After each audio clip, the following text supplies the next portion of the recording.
जनाब speaker, Iran से नोशकी या सोराब इन इलाकों से डीजल लाया जाता है, कभी जेरिकैनों में, कभी इन्होंने कोई तेले बनाए हुए इन गाड़ियों में, कोई मोटरसाइकिल पे लाता है, कोई ये हमारे यहाँ ईरानी पिकअप चलते हैं उन पे लाता है।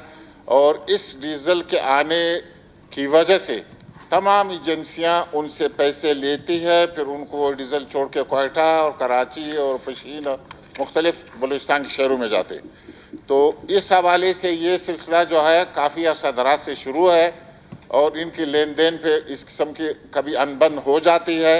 ये भी उस इवेंट्स में से एक इवेंट है। शायद इन्होंने पुलिस वालों को वो पैसे नहीं दिए थे जो उनको देने थे और वहाँ से निकल गए, जिसकी वजह से ये नाखुशगवार वाक़या हुआ है, जो कि बहुत बदकिस्मत है। हम इसकी मजम्मत करते हैं।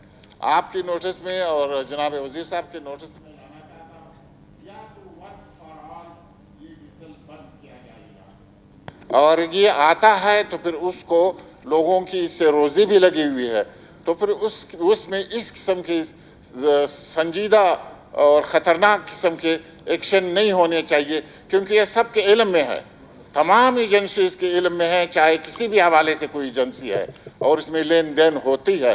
और साहब ये कोई और इशू है, जान आज चली गई है, हम इस पर अफसोस भी करते हैं और आपसे गुजारिश भी करते हैं। और जुल्म दर जुल्म ये हुआ है कि वो जो मारा गया है अपने केस को ख़राब करने के लिए, उसके केस को ख़राब करने के लिए उसके बाई पे FIR दर्ज किया गया है।